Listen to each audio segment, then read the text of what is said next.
약간 그런 게 있어. 그러니까 제가 고졸이어서 크리에이터를 함에 있어서 좋은 점이 뭔지 아세요? 이제 고졸이어서 일단 대학 다니는 사람들을 못 갑니다. 대학 다니는 사람을 까는 순간 내가 그 열등감에 찌들어 보여가지고, 분명히 대학교 다니는 사람들 중에서도 병신들 많아. 근데 나는 그 사람들을 못 가. 괜히 내가 자격지심 때문에 열등감으로 그 사람들을 억까하는 것 같잖아. 그래서 저는 대학 나온 사람들을 전부 다 존중해줍니다. 진짜로. 괜히 그냥 찌질하게 보이기가 싫어가지고. 근데 그 제가 이런 마인드를 갖고 있다는 거는 인지하고 들으세요. 이제 고졸이어서 좋은 점은 뭐냐면 고졸을 깔 수가 있다. 이게 진짜 웃긴 게 뭐냐면 대학교 나온 사람들은 고졸이 병신이라는 걸 알아도 고졸을 못 가. 까는 순간 X됩니다 진짜. 예를 들어 어떤 뭐 인서울 4년제 나온 유튜버가 자기 채널에서 고졸 새끼들 다 병신 새끼들이에요 하잖아? X되게 진짜 X됩니다. 온갖 저격 다 받을 거야. 근데 나는 고졸 새끼들 다 병신이에요 하잖아? 아무런 논란이 안 돼. 이게 진짜 웃긴가. 그러니까 약간 그런 말이 있잖아. 흑인 유머는 흑인들만 할 수 있다. 고졸도 마찬가지야. 고졸을 보면서 저는 고졸 다 X들이에요 얘기하면은 나는 아무런 그런 문제가 안 생겨. 근데 대학교 나온 사람들은 자기가 고졸들한테 대여보기도 하고 뭐도 하고 인생 풍파를 겪으면서 이제 진짜 고졸 새끼들이랑 엮이는 게 아니구나라는 자기 나름대로의 빅데이터 정답을 얻었음에도 불구하고 유튜브 영상에서는 사람을 학벌로 따지는 거는 안 좋습니다 이런 얘기를 할 수밖에 없어. 왜? 그런 얘기를 자기 속마음을 솔직하게 얘기하는 순간 나락 확정이거든. 그래서 고졸이어서 좋은 점이 딱 하나, 고졸이 병신이라고 욕을 할 수가 있다, 현실을 말할 수가 있다는 게 이제 가장. 그리고 흑수저 출신들이 또 좋은 것도 이거죠. 흑수저 새끼들 병신이다, 약간 이런 얘기를 하는 게 굉장히 좋죠. 제가 예를 들어서 얼마 전에 올린 컨텐츠 중에 그런 게 있었잖아요. 가난한 동네 특징, 부자 동네 특징 얘기를 했잖아. 그러면서 이제 가난한 동네 들이 너무 많다 얘기를 했잖아. 근데 내가 예를 들어서 태어났을 때부터 본투비 강남 8학군 출신이야. 강남 8학군 출신에다가 막 진짜 에리트 코스만 밟아왔어. 그런 상태에서 나는 강남 3구를 벗어나 본 적이 없는 사람인데 갑자기 저기 흑수저 동네 그 못 사는 새끼들 그거 민도 자체가 진짜 개씹 노답이야 라는 그런 대사를 하는 순간 칼에 찔립니다 진짜로. 대한민국에서 살아가는 게 불가능해. 그래서 약간 그런 생각을 갖습니다. 요즘에 보면은 고졸이라는 그게 인간에게 팩폭을 박는 그런 유튜버를 하기에는 굉장히 좋은 포지션이 아닌가 하는 생각을 제가 최근 들어서 하게 됐어. 이성님 지금 머리 너무 잘 어울려요. 아유 감사드립니다. 머리를 요즘에 좀 길러보고 있어요. 갈색 같은 염색은 계획이 없으신지. 저는 염색은 딱히 막 이렇게, 그러니까 저는 자기 객관화가 굉장히 잘 되는 편이라고 생각을 하거든요. 저도 완벽하지는 않겠지만. 근데 약간 그런 게 있어요. 그러니까 이제 제가 나이가 지금 36이잖아요 그리고 36이 아니어도 20대라고 해도, 그러니까 염색이나 이런 것들 있잖아요. 문신도 마찬가지고. 솔직히 말해서 문신도 제가 문신 웬만하면 하지 말라고 하지만 문신도 잘 어울리는 사람이 하면은 간지나요. 솔직하게 말해가지고 멋있어, 잘 어울리는 사람이 하면은. 근데 거의 없어. 염색도 마찬가지야. 여자들은 솔직히 염색 아무나 해도 되거든요. 여자들은 그렇게까지 염색하는 거에 대해서 거부감이 없어요. 사람들이 막 새노란색을 하든 무슨 뭐 애쉬색으로 하든 무슨 색을 해도 여자들은 염색에 대해서 굉장히 자유로워. 근데 남자들은 웬만하면 나는 염색을 안 했으면 좋겠어. 그러니까 약간 그런 거야. 남자들은 웬만한 사람들은 염색을 하면 딱 그 느낌이 됩니다. 일진 흉내를 내고 싶어 하는 이진 느낌이 나요. 이게 어떤 느낌인지 아세요? 그러니까 약간 G드래곤 같은 그런, 딱 이 사람 자체가 간지가 나는 사람이 염색을 해야 멋있는 거야. 남자의 경우에는 그냥 사람 자체가 멋있어야 돼. 남자들 귀 뚫고 이런 거 있잖아. 웬만하면 하지 마세요. 본인이 학창시절에 일진이 아니었다 이러면 하지 마세요. 오히려 존나 마이너스입니다. 병신 같아요 진짜로. 막 진짜 일진 흉내내는 이진 같다니까. 나도 그걸 알아. 내가 노랗게 염색을 하는 순간 병신 같아 보일 수밖에 없다는 걸 제가 알기 때문에 안 합니다. 왜 굳이 그거를 왜 하는 거야? 그냥 검은 머리로 다녀 그냥. 왜? 펌은 해도 돼요. 펌은 해도 되는데 약간 그런 염색 같은 걸 말하는 거예요. 염색. 근데 뭐 갈색까지는 괜찮다 싶은데, 갈색도 약간 자연 갈색 이런 느낌으로 해야지. 누가 봐도 쟤 염색했다 이런 느낌을 말하는 거예요. 누가 봐도 쟤 염색했다 느낌인데, 일반적인 사람들은 그냥 염색 저는 안 하는 게 좋다고 봅니다. 그냥 파마에서 멈춰야 돼요. 남자들은 파마에서. 존잘이면 어울리죠. 존잘이면 하세요. 존잘은 뭘 해도 어울리지. 뭐 삭발을 해도 어울리겠죠. 치아 교정에 대해서 어떻게 생각하시나요? 저는 남자이고 30대에 접어들었는데 외모 관리의 하나로 치아 교정에 대해 추천하시는 분도 많지만 평생 유지 장치를 써야 한다거나 관리를 해야 하고 잇몸이 안 좋아진다는 등의 이야기도 있어서 고민이 많이 돼서 여쭤봅니다. 저도 치아 교정을 했습니다.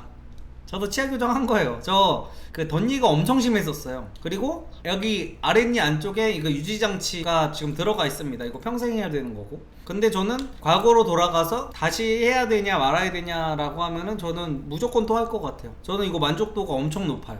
그리고 이 치아라는 게 웃을 때 이렇게 또 엄청 자신있게 웃음을 지을 수도 있고 막 이래가지고 너무 좋다고 생각합니다. 그리고 이게 그 치열이 올바르면은 사람이 무의식 중에 저 사람 유전자가 좋다라는 생각을 할 수밖에 없어요. 이제 의식적으로는 몰라도 본능적으로 아 되게 유전자가 좋은 사람이다 라는 게 이게 느껴져가지고, 그래서 제가 그냥 안경이 아닌 정말 돋보기 안경 완전히 심한 사람들한테는 라식을 추천하는 이유가 이성들이 볼 때 이제 유전자가 안 좋다고 느껴질 수가 있거든요, 본능적으로. 그래서 라식을 좀 추천하는 것도 있고, 여자들이 대머리를 싫어하는 이유도 그거예요. 대머리라는 게 이제 노화에 여자들이 본능적으로 내가 저 사람을 병수발을 할 수 있다, 약간 이런 그거를 느끼기 때문에 대머리를 소스라치게 싫어하는 건데, 그래서 치아 교정 같은 거 하면은 정말 좋죠. 저는 추천합니다. 나중에 제 자식이 덧니가 엄청 심하게 태어났거나 입토키로 태어난다면 저는 치아 교정 무조건 시킬 거예요.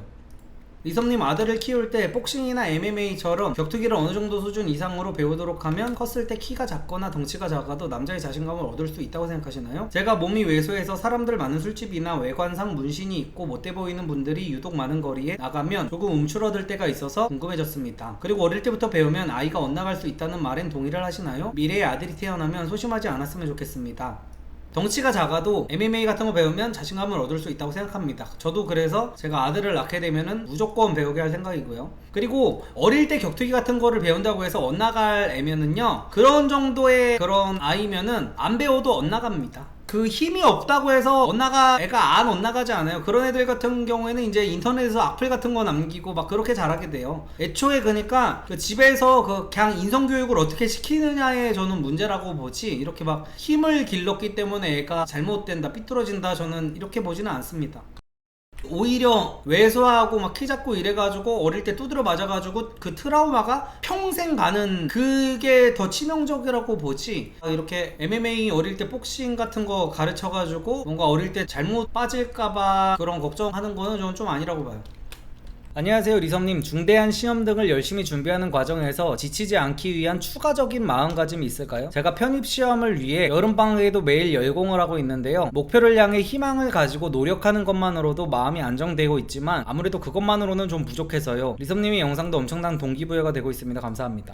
이거는 근데 보통 요즘에 그거 많이 하잖아요. 그래가지고 선언하기, 그 주변 사람들한테 나 여기 갈 거라고 이제 선언하기를 할 텐데, 근데 아무래도 편입 공부 중이신 분은 이미 선언하기가 끝난 상황이겠죠. 그러니까 선언하기라는 게 뭐냐면, 인간은 이제 사회적인 동물이다 보니까 자기도 모르게 평판에 되게 신경을 많이 쓴다는 거예요. 평판을 두려워하지 않는 사람은 존재하지 않습니다. 그거는 돌연변이에요. 그래서 내가 혼자서 뭔가를 도전하고 이럴 때 혼자 결심하지 말고 주변에 말하는 것만으로도 내 실행력이 엄청나게 올라간다는 거예요, 비약적으로. 근데 저는 선언하기를 넘어서 그러니까 저는 방법이 두 개가 있어. 애들이랑 돈 내기를 하든지, 그러니까 돈 내기를 애네한테 걸라고 하는 게 아니라 내 돈만 애들한테 맡겨버리는 거야. 나 이거 못하면은 이 돈 너 가져라 부터 시작해가지고, 그게 첫 번째 가장 라이트한 방법이고, 두 번째는 뭐냐면은 선언하기에서 이제 강화된 버전인데 극단으로 가는 겁니다. 예를 들어 지금 편입을 하잖아요. 편입 공부를 한다고 하셨는데 약간 이런 식으로 애들한테 얘기하는 거야. 편입 시험? 그거 못 붙는 새끼들이 정신 새끼들 아니야? 사람의 뇌를 가지고 있으면서 어떻게 편입도 못 붙어, 미친 새끼들 아니야? 이런 식으로 얘기를 하는 거지. 내가 준비하는 게 도 아니라는 식으로 사람들한테 얘기를 하고 다니는 거야. 못 붙으면 잘해야지. 이런 식으로 애들이 물어볼 거 아니야. 야, 너 공부 잘하고 있어? 야, 공부 잘하고 말 거가 어딨어? 이거 못 붙는 게 새끼지, 막 이러는 거지. 그러면은 내가 못 붙는 순간 그 폭풍이 너무나 엄청날 거기 때문에, 그러니까 저는 선언하기를 하더라도 평범하게 하지 마라. 못 붙는 순간 나는 걔 인생 패배자 병신 쓰레기가 될 정도로 선언하기를 해놓으면은 내가 하루에 공부를 6시간을 할 거를 8시간을 하게 된다. 내가 병신이 되지 않기 위해서. 그쵸? 배수의 진을 치는 거지. 실패하면 다니던 학교도 자퇴각. 이런 식으로라도 지금도 동기부여가 충분하다고 하시는데 여기서 추가적인 마음가짐을 얻고 싶으시다면 이런 방법도 있다라는 걸 한번 고려해 보시는 것도 나쁘지 않을 것 같습니다. 어떤 목표하는 바가 있는데 그 과정에서 편법을 써서 목표를 이루는 것에 대해 어떻게 생각하시나요? 합법이긴 하나 남들이 욕할 만한 방법. 이거는 그 가치관에 따라서 그 수위가 달라지겠죠. 그러니까 편법이라는 게 뭐 어떤 기준으로 하는 건지는 모르겠는데 가장 쉬운 예시를 들면은 저도 욕먹으면서 돈 벌잖아요. 솔직히 말해서 강의팔이 극혐하는 사람 진짜 엄청나게 많습니다. 그리고 저한테 사기꾼이라고 하는 사람도 진짜 많아요. 근데 중요한 거는 내 자신이 그 일을 어떻게 생각하느냐가 가장 관건이라고 봅니다. 그러니까 나 자신도 내가 지금 돈을 버는 일이 옳지 못하고 떳떳하지 못한 일이라고 생각한다면은 돈을 아무리 많이 벌더라도 내 내면이 망가진다고 저는 생각을 하거든요. 근데 저는 제가 스스로 강의팔이를 하지만 세상을 이롭게 한다고 저는 생각을 하거든요. 내 강의에서는 내가 받는 돈보다 더 많은 가치를 준다고 제 스스로는, 남들은 어떻게 생각할지 모르겠지만 제 스스로는 그렇게 생각을 하고 확신을 해요. 그래가지고 저는 떳떳해요. 내가 강의팔이라고 욕을 먹지만 난 떳떳해. 내 강의를 보고 여자친구 만든 사람 존나 많아. 그리고 그런 후기를 볼 때마다 저는 힐링도 많이 되고 팔기를 잘했다라는 생각이 굉장히 많이 들어요. 근데 제가 이런 생각을 스스로도 안 하는 거야. 내 스스로도 예를 들어 남들한테 사기를 치는 것 같아. 아 솔직히 내 강의 본다고 들이 여자친구 만들긴 하겠어. 그냥 뻔한 얘기하면서 난 돈이나 벌면 되지 하면은 저는 내면부터 망가진다고 생각을 하거든요. 그래서 그런 게 중요한 것 같아. 남들이 어떻게 보느냐 보다는 내가 지금 하고 있는 직업을 내 스스로가 떳떳한가 안 한가가 훨씬 더 중요하다고 생각합니다. 남들이 무슨 나를 보면서 저 새끼 편법이다, 편법 써서 저렇게 돈을 벌면 안 된다, 어떻게 해봤자 내 나름대로 나 자신을 봤을 때, 정말 객관적으로 봤을 때 내가 의미 있는 일을 한다고 생각하고 나는 떳떳하다고 생각하면 저는 그건 아무 문제가 없다고 생각을 합니다.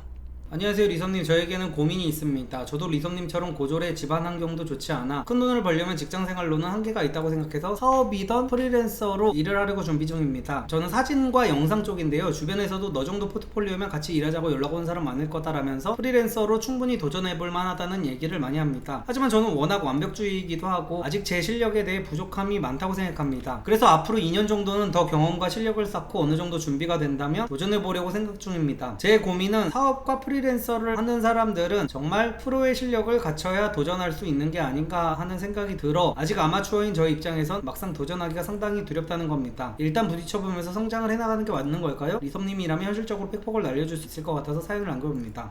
이거는 얼마 전에 제가 올렸던 칸살이라도 어릴 때 알았으면 좋았을 것들 그 마지막 그게 있는데 에피소드 보시면 돼요. 그냥 일단 부딪히세요. 일단 1부터 따! 가장 빠르게 내 레벨을 올리는 건 일단 1부터 따는 거예요. 일단 1부터 따고 내가 도저히 못할 것 같은 프로젝트여도 일단 따내면 어떻게든 됩니다. 내가 어떻게든 모르는 거 있으면 막 책 사서 막 보고 어떻게든 전문가 조언도 구하고 어떻게든 강의 보고 어떻게든 뭐 이런 거 해가지고 어떻게든 그걸 한번 해내는 경험이 중요하거든요. 그래서 무슨 뭐 실력을 더 갖춘다, 일단 주변 사람들이 인정을 해준다면서요. 포트폴리오 보면서. 그래서 이 정도면 충분히 바로 실전을 뛰셔도 될 것 같아요. 너무 이거 준비하는데 시간 너무 오래 끌지 마세요.